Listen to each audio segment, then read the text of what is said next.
Live from FedEx Forum, this is The Odds Couple on YouTube at Grind City Media and the official Grind City Media app.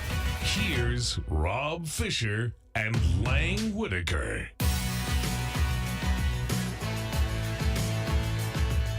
Hello, good people. Single on fish. Welcome to the Odds Couple. It is the Monday edition of the large program. Glad you are with us. We got a lot to get to today, a lot going on in the sports world, a lot of playoff action over the week. We got a big week ahead as well as the Preakness will be run this week, although no Triple Crown horse in the Preakness, unfortunately. Sovereignty not making the trip to the Preakness this week.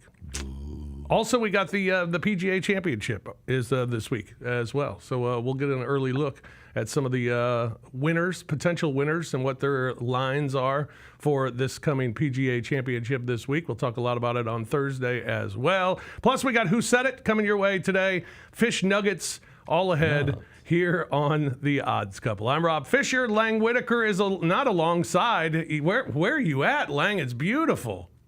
I'm still at the Grind City Media Resort and Casino, Rob. Nice. I took my winnings from Pope Leo. I came down here and splashed them out to get a suite at the beach. Got a cabana for a couple days. Heading back to Memphis this afternoon. I wanted to ask you about Pope Leo being named the Pontiff.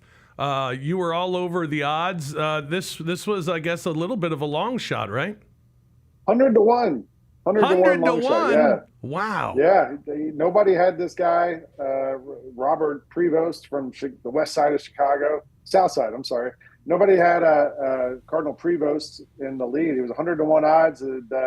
Cardinal Tagle from the Philippines was the leader early on. And then Cardinal Parolin from Rome jumped into the lead on the last day. And all of a sudden he had the best odds. And everybody thought this guy was going to come away with it. And really out of nowhere, Cardinal Prevost ended up being named Pope. It's actually eerily similar to the plot of the movie Conclave, which I told you guys I watched and which made me an expert in papal conclave activities. The movie actually has something similar. A guy who, in this case, Cardinal Prevost was from Peru. He'd been serving in Peru at one point.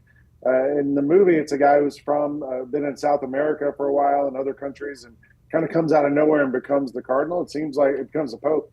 It seems like sort of a life imitated art in the most recent conclave. Well, a very interesting nugget for you, Lang, that, since the Cardinals all got together, the baseball Cardinals haven't lost a game. Hey. Yeah. They should call the baseball Cardinals homestand a conclave. A conclave. Why don't we do that already? I think we missed the boat there, but we should.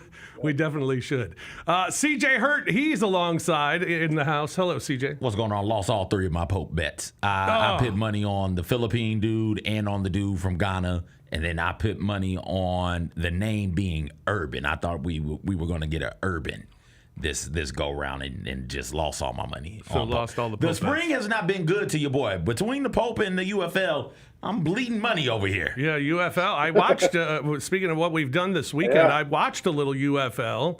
I was at an establishment that had basketball, had hockey, and also the UFL all on television. So I got to sneak some peeks at the showboats yesterday. I don't think it ended well, though. No, they lost. Then, if I'm not mistaken, they are eliminated. I had to double check that. The showboats, the first team eliminated, along with the San Antonio Bucks. They didn't cover, did they? Because you and CJ, that was my free pick last week, was the Battlehawks were only like -4 or something like that. And I was like, I'd bet it all on them. I don't think they covered, did they? Let's check here and make sure before I get the line. It was 14-6 last I saw. 19-9. The Battlehawks did cover. Battlehawks did cover. Yeah. Yeah. Well, there's 5-2 Battlehawks. Not bad. Yeah. Watch out for the Battlehawks. Rebounding nice, especially with their home field advantage that they have with the masses that come to the games in St. Louis. All right, we got some stuff to get into. It was a busy weekend. I don't know how much of the playoffs you all got to watch, but I pretty much just sat on the couch all weekend watched some baseball, watched some basketball, watched the hockey. I was doing a deep dive on all the action this weekend. It was fascinating stuff. I think the basketball's been pretty fascinating so far because we've had the road teams win so many games early in these series that have put the team with the home court advantage kind of behind the eight ball a little bit, and now they're all trying to battle back, and all of them have battled back with the exception of one, the Cleveland Cavaliers, down 3-1 to Indiana. Don't you feel, Rob, that there's like more parity than ever in the NBA right now? It just seems like with the salary cap and the second apron and the way it's all set up now, like, you have to really nail your roster construction. You have to, if you're going to have a couple of superstars, to have any sort of depth, you got to just kind of be perfect with all those other players and be really lucky not have guys get injured. Or you have to have a super young team with all these, like you have to basically do what Oklahoma City did, which is almost impossible to do.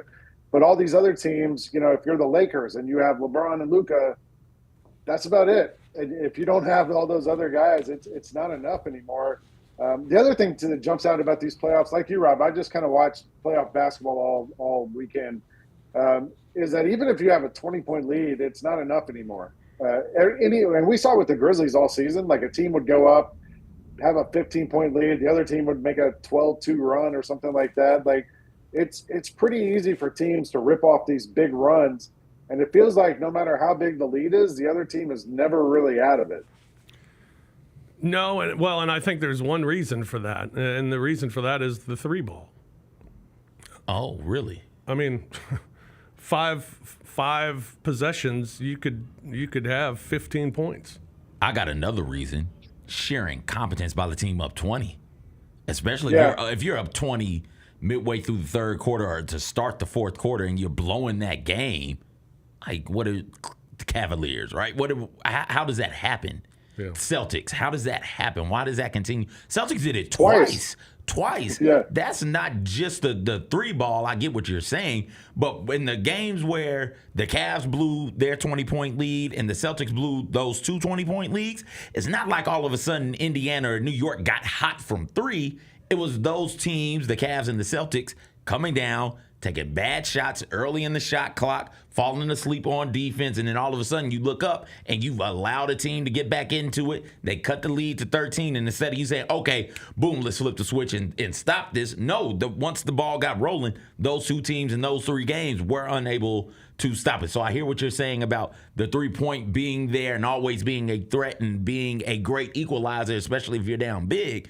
But, come on, man. Some of this is just bad basketball by the teams that got up by 20. Which is surprising to see this time of year. I mean, you don't expect it this time of year to see bad basketball. But you are right that I think you've seen a lot of turnovers that are just inexcusable. Just lazy play. I've seen more lazy plays this postseason than what you should expect, because what you expect is every possession to be magnified, everyone to be precious, every trip down the court to be just as important as the next, and you're just not getting that a lot of these times. Now, maybe it's because when you're up 20, you just kind of get lazy, and maybe that's a human nature thing, but I've seen what you said, bad basketball, a lot this postseason. I think the three-pointer works in your favor, right, if you're behind by 15. Right. But it also works against you if you're the team in the lead, like we've seen with the Celtics, who are so reliant on that three-pointer. And, you get up 20 and you're like, all right, man, just go to the basket. Just get some layups. And instead, all they can do is shoot threes, and they get to the rim and throw it back out to the three-point line. And when those shots stop going in, then you're screwed. And we've seen the Celtics kind of fall into that trap a couple of times. And it feels like that's the only way they know how to play. They don't know what to do if those shots aren't going in. We saw the Thunder Nuggets game yesterday in the first half. Those two teams were like a combined 6 for 44 in the first half on threes. And it was a close game only because they were just both so terrible. Teams play the way they play, and it feels like these teams don't have a lot of ability to pivot if the way that they play isn't working out for them. Yeah. Well, look at these series. Boston and the Knicks, all three of us picked Boston. Boston is down 2-1. Game 4 is tonight. Would you change your pick at this point of Boston? I'm not. I'm not still either. rolling with them. Lang? No, I wouldn't change it either. I thought Boston would sweep. And yeah, they could very easily be up 3-0 in this series going into tonight as a sweep game. Should but be up. like we said, yeah, but those first two games they screwed up and they let go of the rope. And hopefully they don't do that. Maybe it's a cautionary thing for them. The other thing that troubles me with them is this whole Porzingis situation. Like he has some kind of virus and we don't know exactly what's going on. And he can play some games, but he can't. That inconsistency, like we talked about, I was saying earlier about, you have to kind of nail the roster construction around him. Like they're relying a lot on Al Horford, who it's amazing to me. I was thinking he was on the cover of Slam with Joe Johnson and Josh Smith, and those guys have been retired for 5-6 years now, and he's still starting in the second round of the playoffs. So, the Celtics, I feel like Porzingis means a little bit more to them than they've kind of been willing to admit, and now they're kind of showing what happens when he can't go. Porzingis takes them from great to damn near unbeatable, and we saw it in last year's playoffs when he came back and played in the NBA Finals. So I'm with you, Lang. It hurts to not have him, but you still got Drew Holiday, you still got Derek White, you still got Tatum and Brown. So you're still a good enough roster to get past this point in the playoffs. And by this point, I mean the conference semifinals. Yeah. And then in the next round, hopefully Porzingis comes back. And if he doesn't, I think you're still good enough to get past the Pacers. So, speaking of the Pacers 3-1 up on Cleveland. We all picked Cleveland. Are we all bailing on Cleveland at this point? Immediately. You can't get me off that Cleveland bus fast enough. Yeah. Speaking of teams that should probably be up 3-1, right? The Cavs. Cavs allowed the Pacers in game one to take wide booty butt naked open threes. All of the wide open threes. The Pacers were 19 for something or another, 19 for like 50 maybe, whatever they were. They were over 50% from three in that first game. So boom, you cut down on wide open threes, and in a game you led in the fourth quarter and you should have been able to close the door, you're good. That second game, got up big, had a big lead going into the fourth quarter. Pacers come roaring back. They still had, an 8-point lead with 40-something seconds left? You're supposed to win that game. Box out, get the rebound, and game over. Nope, don't box out. Allow for Halliburton to get the rebound. One dribble, two dribble, step back, three. You lose that game. You went out there and beat the hell out of them because of a gimmicky zone in game three. You should be up. The Cavs should be up 3-0, and now they're down 3-1. Injuries are all over the place for them. They have nobody to blame but themselves. You jumping off? The Cavs kind of remind me of the Thunder in the sense like they're that team that was so good in the regular season, and every single night they came to play and just blew people out and had a romp through the regular season, and now in the postseason, you're playing the same team over and over again, and your weaknesses are exposed a little bit more than they would be if you're playing a team on the second night of a back-to-back, that kind of thing. But the injuries to me for Cleveland are the killer thing. Garland being out, and then Donovan Mitchell now, who knows what he's able to do in the next game. He says he can play. Maybe he can, maybe he can't. If he's not 100%, I don't know what sort of chance that gives this Cavs team. But yeah, it does remind me, and the other team I was thinking of, I mentioned those Hawks, the 2015 Hawks, who were so good in the regular season and then got swept in the conference finals by the Miami Heat. It feels like, or the Cleveland Cavaliers, I believe. But that actually it feels a little bit similar to that team who was so good in the regular season and then got in the playoffs and just kind of got exposed. Kenny Atkinson, assistant coach on that 2015 Hawks team, by the way. Yeah, that's a bit different to me though. In that, they got exposed. The Cavs just are incompetent, or at least they were the first two games. I think that's a bit different. Yeah, that wasn't an instance of they looked like a regular season team. That just looked like an incompetent postseason team. They weren't doing correct. They weren't doing things like that in the regular season, though, were they? No, and they weren't getting injured in the regular season either. I think their core four players missed like 8 total games between them this year. So I mean that's just bad luck for the Cleveland Cavaliers at this point. Over in the Western Conference, Minnesota leads Golden State 2-1. We all took Minnesota here with Steph Curry being out. I mean, sticking with Minnesota, right? Yeah, I don't want to, but yeah. Yeah, have to. And then Oklahoma City, Denver. You took Denver, CJ. Lang and I took Oklahoma City. It's tied at 2. You still stick with Denver? Right where I want them to be. Right where you want to be? I took Denver in 6, and this is about how I expected it to play out. I expected one of these games to just be a blowout, at least one of these games to be a blowout in favor of the Thunder, and I expected the Nuggets to come back strong. I just don't know where the size is to stop Jokic from doing what he wants to do. The Thunder took home court advantage back yesterday in that win, but it wasn't because they did anything spectacular. That was an ugly game for both teams. And what typically happens in these close games between these two teams is it's close, and then boom, the Nuggets go on a nice little run there, 7-0, 8-0 run through to start the fourth quarter, or midway through the fourth quarter, and then they just sort of stiff-arm the Thunder away. The Nuggets were getting the shots that they wanted. The Nuggets were getting the switches that they wanted. Big on Jamal Murray, small on Jokic at the elbow, small on Jokic on the block. Jokic getting the shots that he wanted. They missed. He missed them legs a shot, missed short, had some rim in and out. So the Nuggets are getting what they wanted to in those situations. They just didn't finish. I expect them to finish in Game 5 and in Game 6 also. All right, we'll get more on the NBA and the games coming up tonight a little bit later on in the hour. But first, the National Hockey League playoffs continue as well. And we got some good series in the NHL. Winnipeg down 2-1 to the Dallas Stars. Edmonton up 2-1 on Las Vegas. Shouldn't be 3-0, but it's 2-1 because Las Vegas scored with 0.4 left in regulation to beat the Oilers in Game 3. That series are at 2-1. The Maple Leafs and the Panthers are even at 2 apiece. Your Panthers, CJ, fell down 2-0, but they've battled back with That's why they're my couple Panthers. of wins. Yeah, Hockey playoffs are so strange. Yeah. You go down 2-0, that doesn't matter in hockey. And home ice really doesn't matter. No, not at all. That's why it's so much fun. That's why people love the NHL Stanley Cup playoffs, because home ice doesn't matter. Being down 3-0 doesn't matter. You go out there and you just take care of the next period, the next possession. Do we have possessions in hockey? Take care of the next possession, man, and you be right where you want to be. I have trouble just getting into the rhythm of hockey. Like with the NBA, I know there's a game on every night pretty much between now and June, and they're all on TNT or ABC or whatever. Like there's only 3 choices.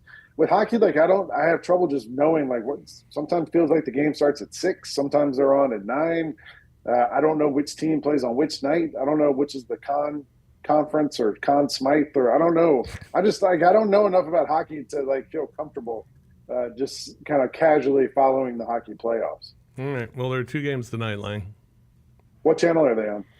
Probably, if the NBA's on TNT, it'll either be on ESPN or TBS. Let me look for you right now. See? We are on TNT tonight. TNT for both. Okay. Both games are on TNT hockey. When I go to my TV provider and turn it on, I don't want to give no plugs out, so I'm not doing that. No. Pay me. But when I go, they just have it right at the top of the screen. So I go to the homepage and it's like, hey, here's some things that are going on live that you might like, and that's how I know which channel to put on the hockey. Yeah, TNT tonight, Lang. 6 right. and 8:30. 6 and 8:30 are your starts. Start times for the hockey tonight. Let's take a look at the futures for the NHL and where they stand today. The Dallas Stars are still the favorite at plus 330, followed by the Carolina Hurricanes and the Edmonton Oilers, and then Florida Panthers, all at 400 or below. And then you have your President's Trophy winner, the Winnipeg Jets, way down there at plus 1,700. Yeah. Why are they such a long shot now? Because they were so good in the regular season, right? I don't know, but their goalie looks really bad on the road in these playoffs. In 5 road games, he's been pulled in 3 of them. Oh. So that's not good. So that could be a reason. That's the deal. I'm thinking about putting a little money on. Well, I already got money on the Panthers, but I'm thinking I might sprinkle a little bit on the Golden Knights. Golden Knights. Might throw something down on Vegas. They always seem to be good. They always seem to get to the Stanley Cup. Yeah. At least they're around. By always, I mean in the past, 5 years, they're expansion team. Yeah. So, I might do that. I didn't know they were plus 1,000 or plus 1,100, whatever. All right. How about a couple of big beats? Big beats. Yeah. Got some big beats for you here today. All right. First, one guy we haven't given any love to him yet, and he stepped down as the head coach of the San Antonio Spurs, Greg Popovich. So shout out to Pop. How about 33 seasons with the Spurs? Head coach from 1996 to 2025, 1,561 coaching wins, most all time, including the playoffs. 5 NBA titles, 3-time Coach of the Year. I'm in elementary school in 1996.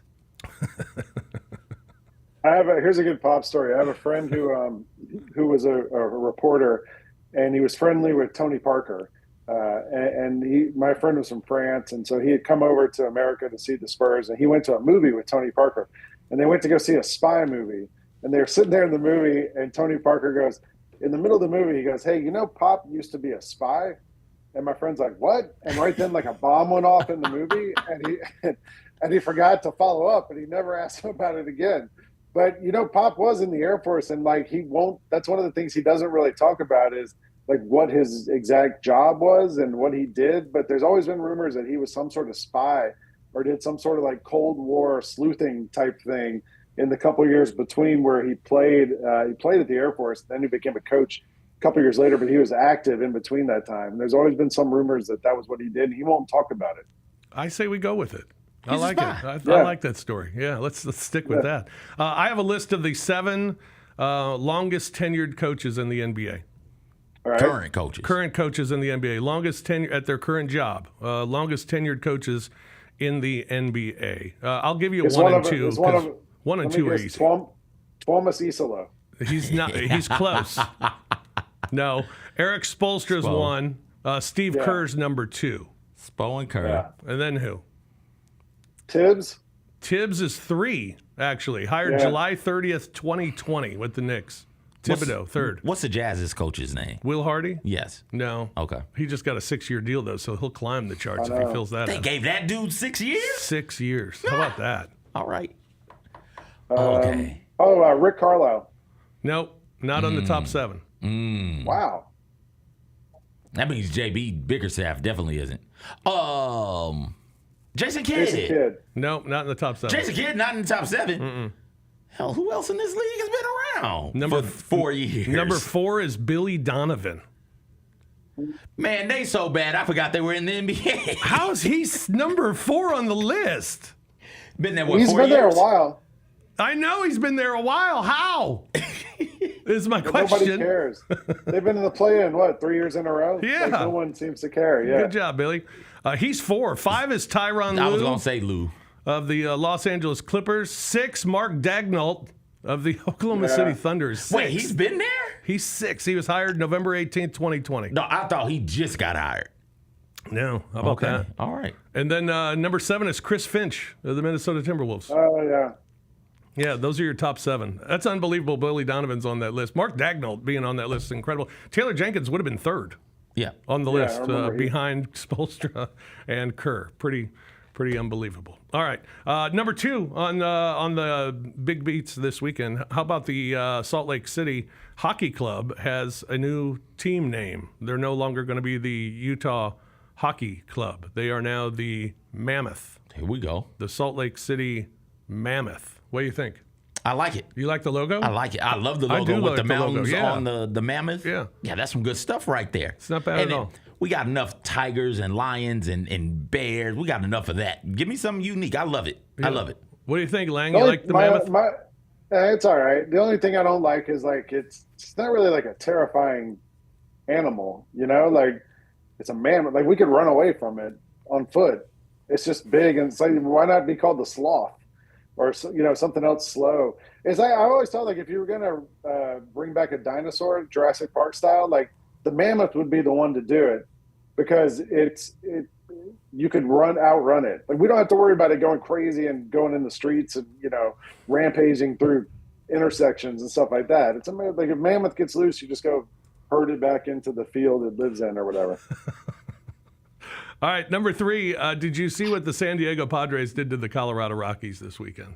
Yes. The Rockies are 7-33 on the season. They fired their manager, Bud Black, yesterday. 7-33. Padres became the first baseball team to score 20-plus runs and have their starter throw a 9-inning shutout. First time that happened since the Cincinnati Red Stockings did so in 1889. And when? 1889. Oh, wow. First time since 1889.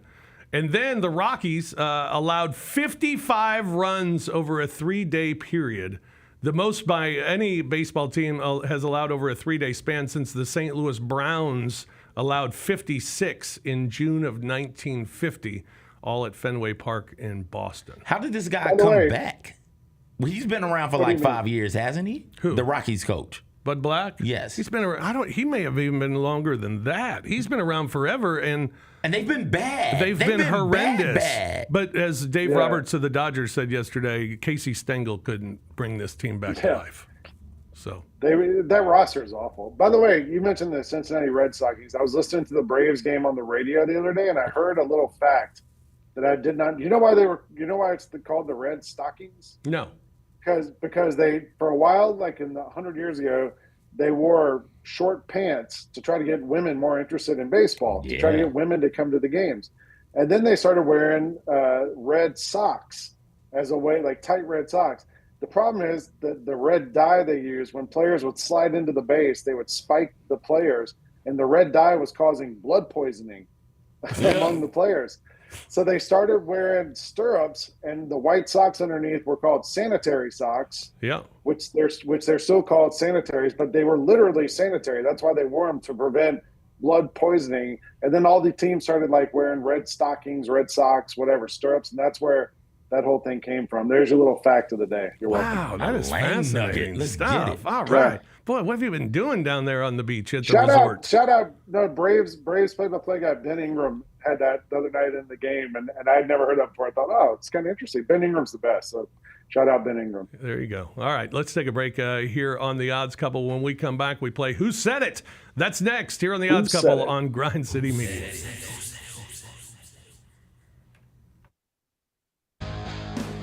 Grizzlies fans know it's the team that gives you the edge. Big River Steel does too. And much like the Grizzlies have recruited legendary talent, we want you to be part of our team. Are you ready to be part of something legendary? Then visit www.bigriversteel.com. That's www.bigriversteel.com.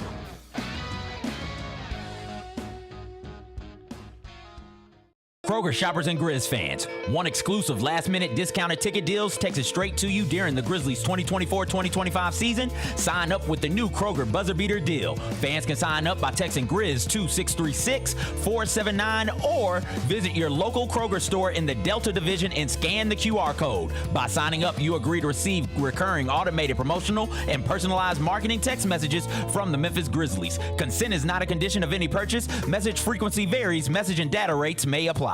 Grizz Nation gets set for tip-off 1 hour before every Grizzlies home game with the warm-up show. Get the latest news, notes, and analysis live from courtside at FedEx Forum. Who's going to be the tougher team that rebounds and prevents second-chance opportunities? Join me, Lang Whitaker, along with Michael Wallace, Jessica Benson, and other personalities from Grind City Media, Memphis, and around the NBA. 1 hour before every home game, live at Grind City Media on X, YouTube, and the official Grind City Media mobile app.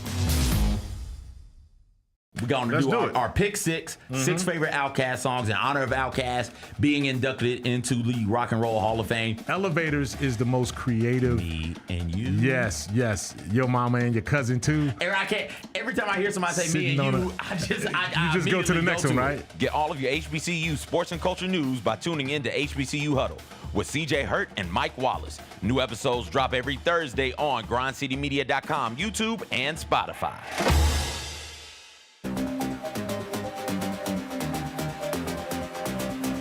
Who said it? Who said it? Who said it? Who said it?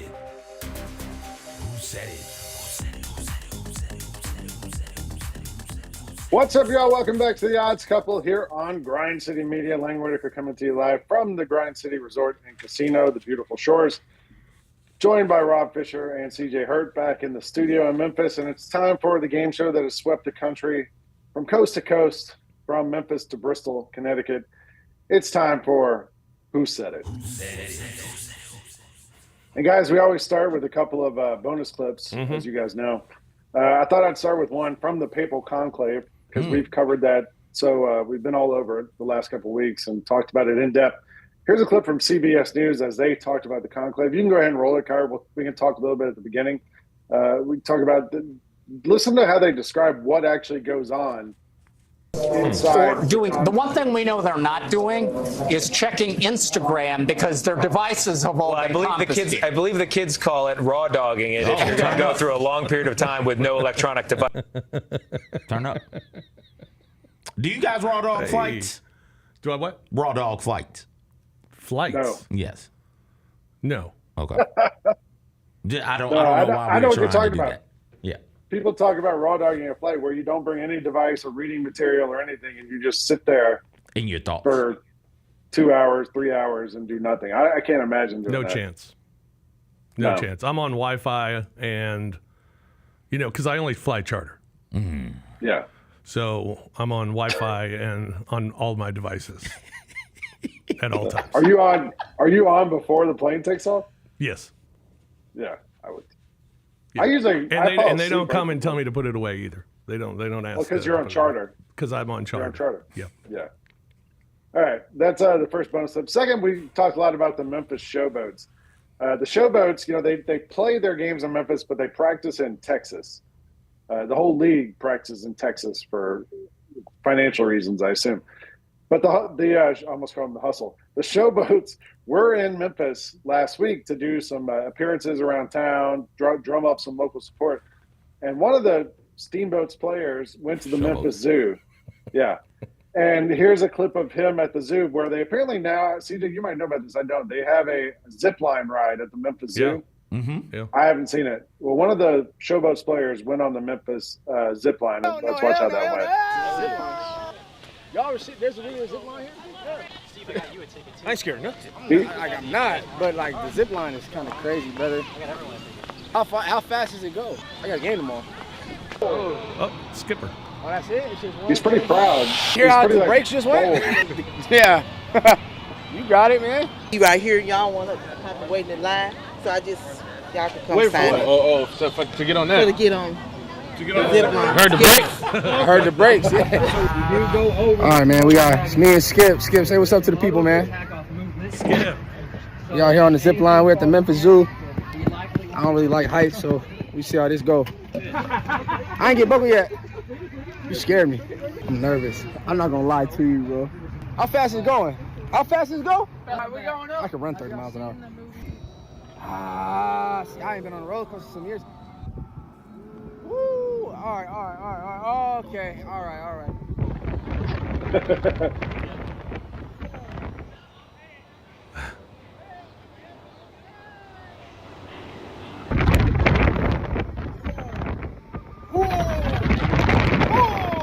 He's not happy at this Hell point. no. All right, we gotta go back. Oh, no. I'm good off this, bro. Ooh, no. I don't know why I got on. Hell no. I knew. Would you guys go on it? Would you guys ride the zip line at the Memphis Zoo? I think I would.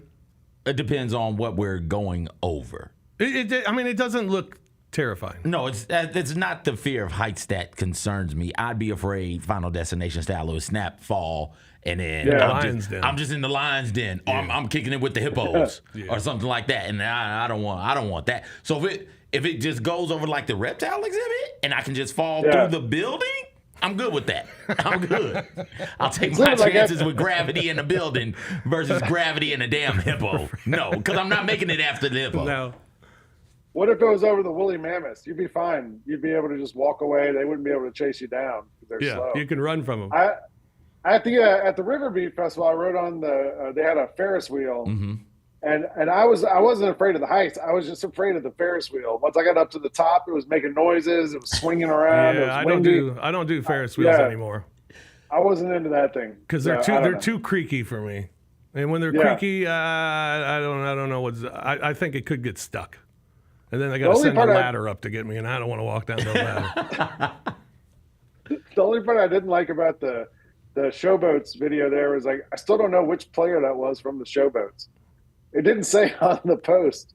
And I'm assuming it's a Showboats player from the team posted it.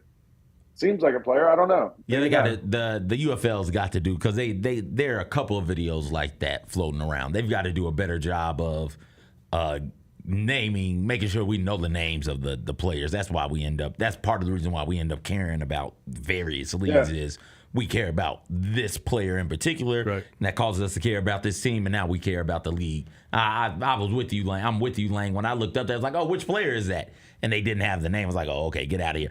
Shout out to the mascot. What's his name? Skipper. Shout out to Skipper doing it in the mascot costume. Could have been freaking out. We don't know. No hands, legs going. He was having a fun. It looked like he was mouthing. Skipper was having fun. I don't know if the dude inside Skipper was having fun. Well, we don't know. Maybe. That's the beauty of mascots. You don't know. If he fell into the lion's den, though, he'd be good because the lions would just be like terrified. What's this giant dog? I've never seen a dog like this in my life. The lions probably run away. All right, let's get to the clips. We got a few clips this week. Let's start with this one. I was excited to play Denver because I knew they were going to bring greatness out of us. That's no disrespect to Memphis, but we were going to win that series, especially Ja went out just based off of talent level. Denver is a smart and experienced team. Who said it? Do you got it? No, I mean it's someone. It was Caruso. Caruso. It was a headband bandit himself. He was at the excited top to of play my them list. because I knew that they were going to bring greatness out of us. Like we weren't. Like, it's no disrespect to Memphis, but like we were going to win that series, especially once Ja went out, just based off of talent level. But Denver is a smart team, an experienced. It kind of also feels like the Denver is a smart and experienced team means Memphis wasn't. Is what he's saying? Yeah. Well, is somebody going to argue about it? They weren't smart either. That all of that is true. You get swept the way Memphis got swept. All of that is true. I did not know what Alex Caruso looked like without a headband. That person right there could walk up to me on the street, slap me in the face, say, I'm Alex Caruso. I'd come in here and tell you, hey, some dude slapped me. I have no clue who it is. That's he what looks better like without the that. headband. He looks better without the headband. Like the headband hurts his look. Yeah. Yeah, maybe. Maybe it's just I'm so accustomed to seeing him in the headband. Like I just did not know what he looked like without it. All right, let's go. Clip 2. Couple of players here. Player 1 says, we had to make sure he got his joy back because somehow he lost his joy. Player 2 says, why do you keep doing the air quotes? Do you even know what these are called? And player 1 says, 2 fingers. Who said it?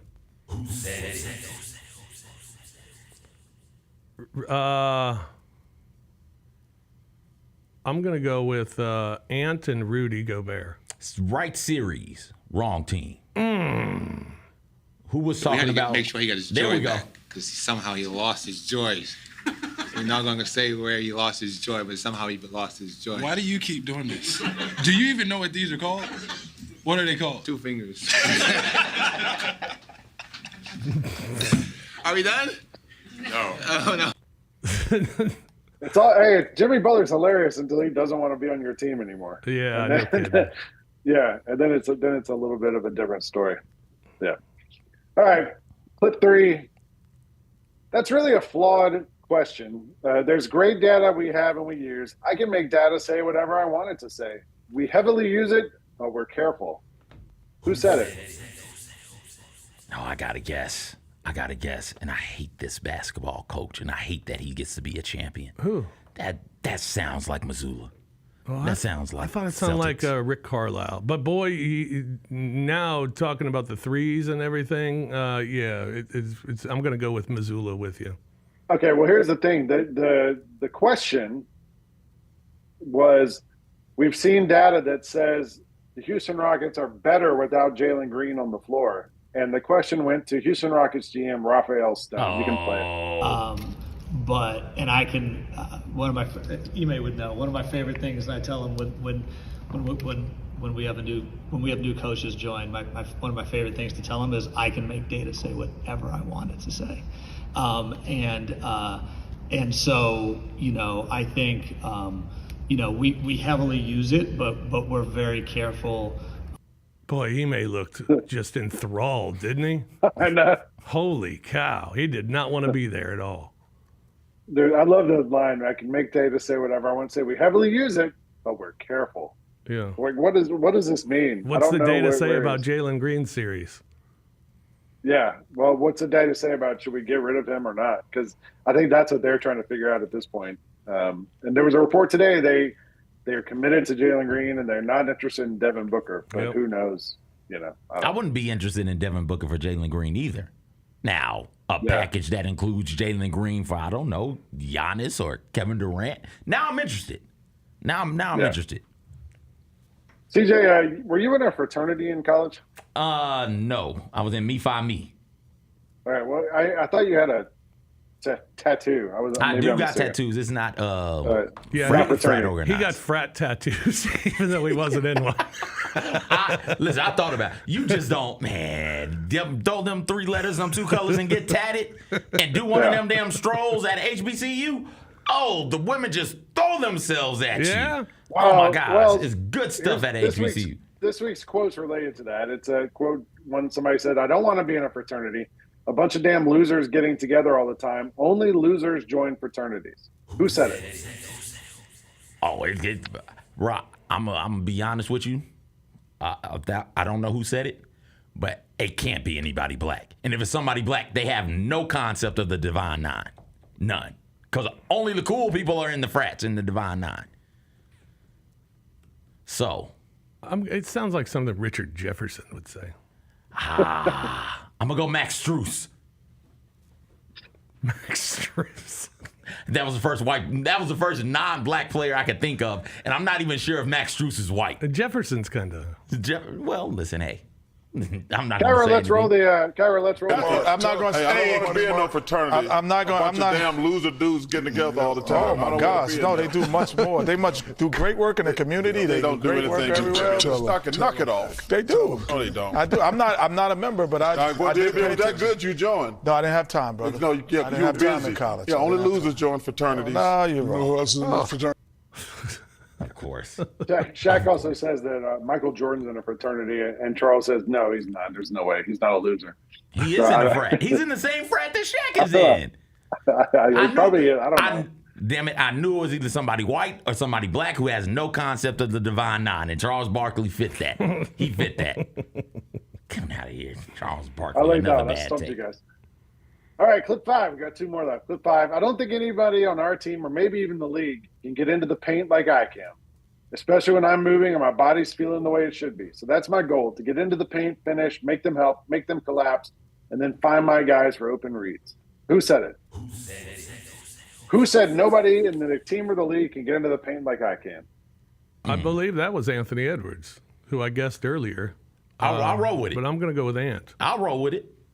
You're both wrong. I don't think anybody. Oh, it was Jalen Brown. I remember this maybe even. In the league That's can get terrible into the paint on like my I part. can, especially when I'm moving in my Wait, body. Did he say get into the paint with his left hand? So that's my goal. Okay, I was just making sure he didn't. Finish, make them help, make them collapse, and then just find my guys for just open reads and play from there. Just one more time. I even found that one. Just one more time. I saw that one. I knew that one. Play it one more time, because I swear if he says his left hand. I don't think anybody on our team or maybe even in the league can get into the paint like I can. Like I especially can. when I'm moving and my body's feeling Got you. All right, the way we can stop it like should be. I can. I heard left hand. Like Jalen Brown. You still don't have a left hand. Chill out. All right, last Should've one. had that one, And CJ, I'm sorry. And this one, this one, high I need five. you We're guys good. to name a. You guys know how sports executives, a lot of them like to use kind of like that accessories language, I call it, where it's like a lot of buzzwords and, these kind of like phrases, and they rely on those things. There was a press conference this week, and there was a executive who repeatedly used the words alignment, identity, and vision throughout the press conference 1,000,000 times. Who said these words over and over again? And I saw this, and I can't see him, and I can't see the team either. It's not Pat Riley? No. No.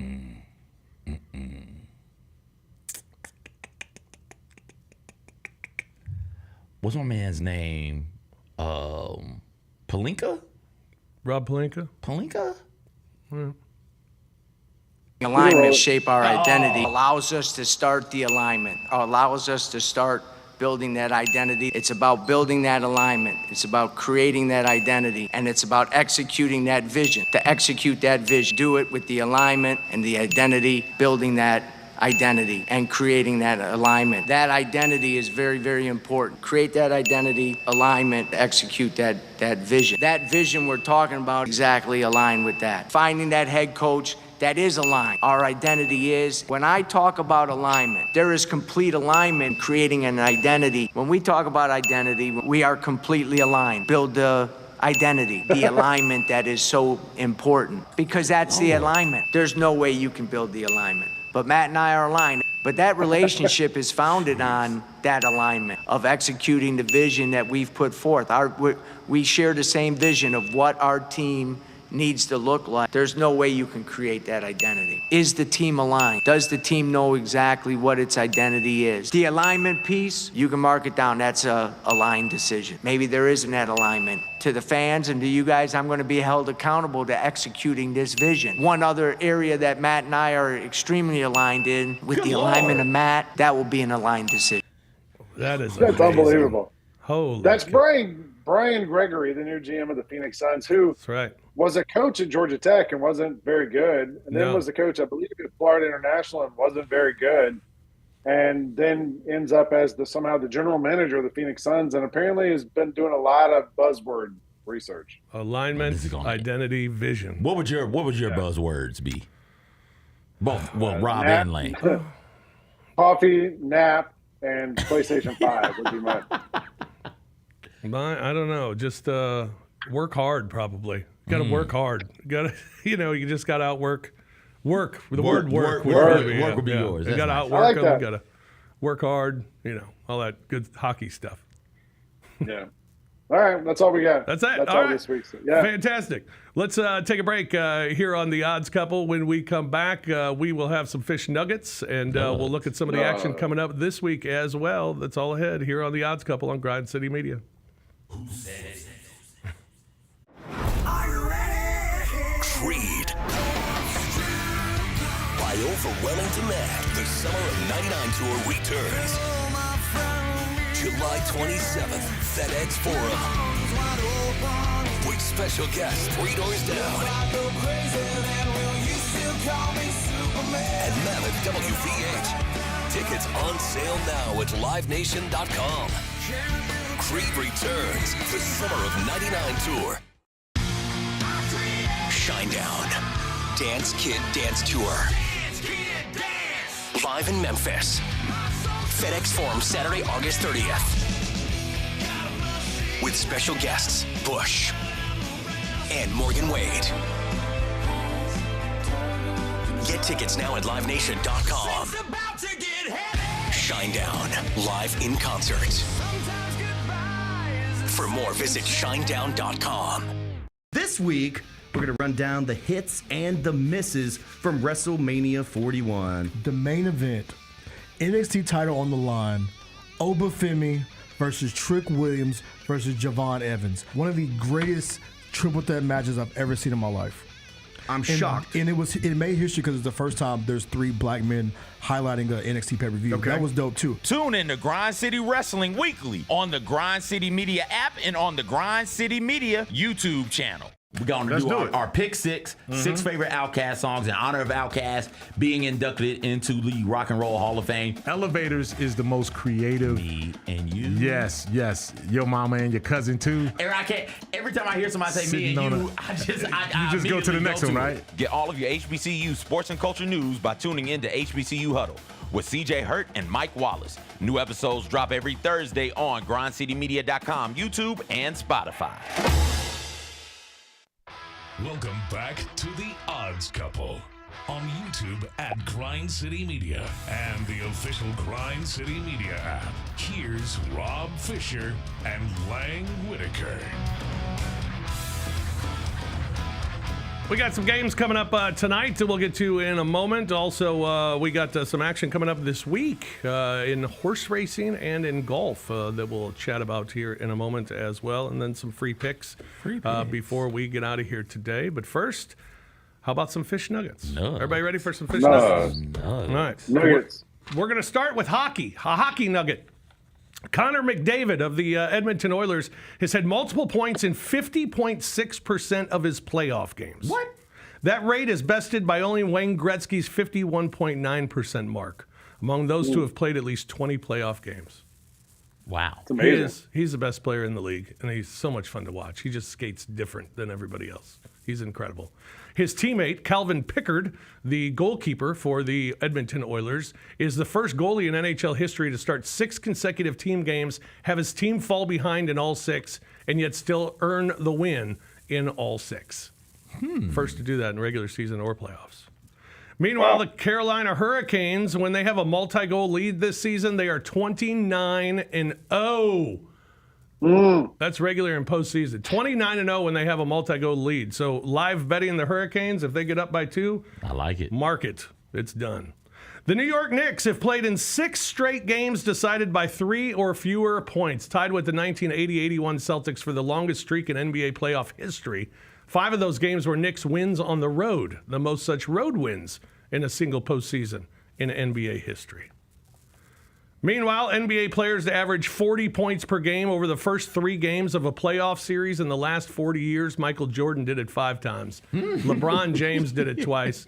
And Donovan Mitchell this series against the Cavs, and now he's hurt. Yeah. That boy Mike was a bad boy. He was 5 times, man. There have been 2 games in NBA history where a team won by 40, made 15 threes, shot 90% from the line, had 20 stocks, had all 5 starters in double figures. Both were by the Thunder this season.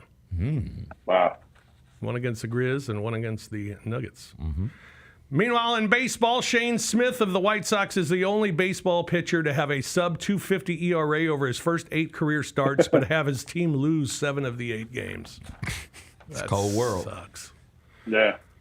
Meanwhile, Tarek Skubal of the Detroit Tigers is the only pitcher in MLB to have the only pitcher to have 50-plus strikeouts, no more than 1 walk, in an ERA under 1 over a 6-start span. Maybe the best pitcher in all of baseball. Yeah. And then Lars Nootbaar of the St. Louis Cardinals. Yeah, Lars Nootbaar hit his second leadoff home run of the season, becoming the 15th player with multiple leadoff home runs this year. 15 players with multiple leadoff home runs on May 11th is 10 days earlier than it's happened in any other season of all time. A lot of long balls. The torpedo bats. Torpedo bats. Is he a torpedo bat user? I don't think so. Okay. I don't think so, no. All right, there you go. Some fish nuggets for you here today. We got NBA action tonight. Couple of games on the hardwood tonight as Boston is at New York and Minnesota is at Golden State. Boston trailing that series 2-1. Timberwolves leading that series 2-1. CJ, what happens tonight? Warriors and Celtics win. We got 2 series knotted up at 2 games apiece. All right. Lang? I agree. No. I'm sorry. I don't agree.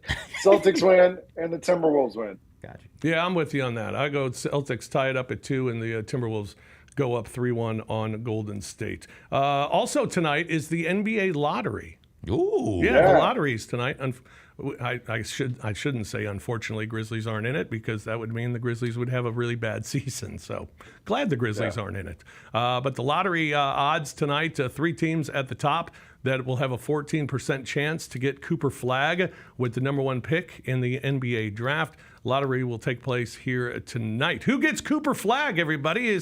Does Utah finally? They've never had the number 1 pick. They've never moved up in the draft ever. They're slated to get it, but will they get it? Washington gets Cooper Flagg.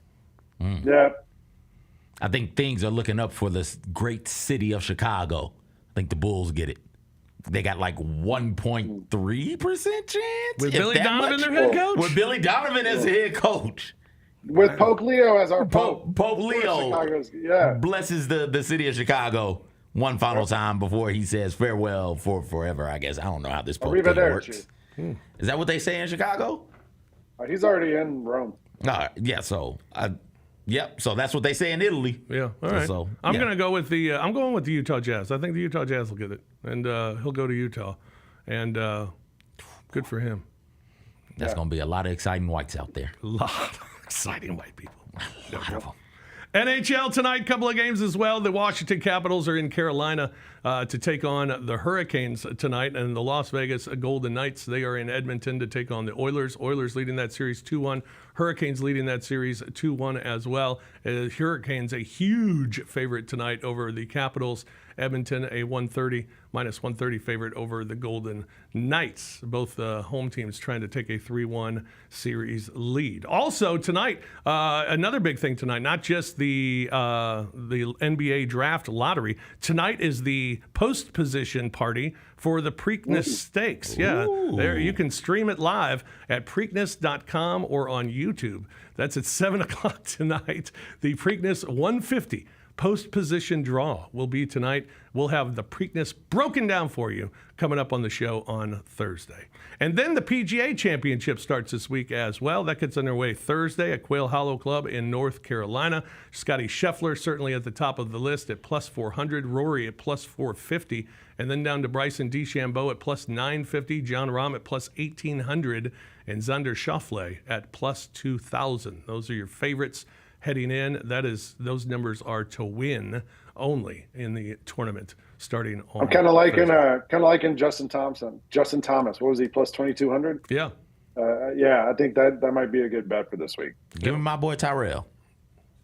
Yeah. Yep. All right. One other golf note, by the way, Marco Peng. I don't know if you're familiar with him. He won his first European Tour title this week. He had just returned from a 3-month suspension for betting on golf. Oh. Yeah. Wait, how does that work? He bet on golf, but apparently they decided he didn't bet on himself or the other players he was going against. So they suspended him for 3 months and fined him £2,000. I don't know what that is. Yeah. Okay. But now he has returned and he won his first Euro Tour title. So congratulations. I think 2,000 pounds is like $3, I think. So he got fined $3. No, I think their currency is way better than ours right now. I think it might be like 25, like 2,500. All right. Oh, yeah? Yeah. Okay. All right. Any free picks for tonight, Lang? Not tonight. I got one for tomorrow night. Braves Nationals are playing tomorrow night. Spencer Schwellenbach is on the bump against former Brave Mike Soroka, who is 0-2 with a 7+ ERA. And the Braves are kind of due for a breakout game. Schwellenbach's been awesome. I'm going to take the Braves tomorrow night. I'm not going to bet them tonight. Tomorrow night against the Nationals. All right, perfect. CJ? Pounds. 2,000 pounds would be about $2,600. $2,635.20 to be exact. I will go with a Stanley Cup playoff parlay. I will go Carolina to win outright. I will go Vegas to win outright. And then I will go Ovechkin over half a goal. So that gets your odds. You brought up the fact that the Hurricanes are big old favorites. That takes your odds from minus 260 to plus 510. So bet $5, win about 25. Oh, all right.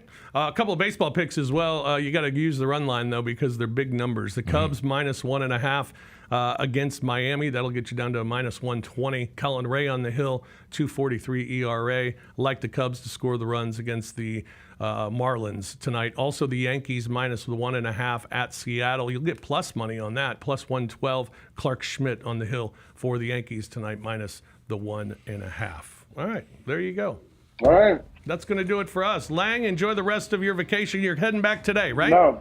Yeah, I'm literally going to go get in the car and drive home right now. All right, well, have a safe drive. Be careful. Coming back. We'll Appreciate see you on y'all. Thursday. All right, thanks, man. All right, CJ, always great. A pleasure. Thank you so much. My pleasure Appreciate entirely. it. For CJ, for Lang, I'm Fish. Thanks for joining us today here on The Odds Couple. We'll be back with you on Thursday live at 2 o'clock. John Roser will join us as well Thursday afternoon. Until then, thanks for joining us. Good luck with all your bets and have a wonderful afternoon. This has been The Odds Couple here on Grind City Media.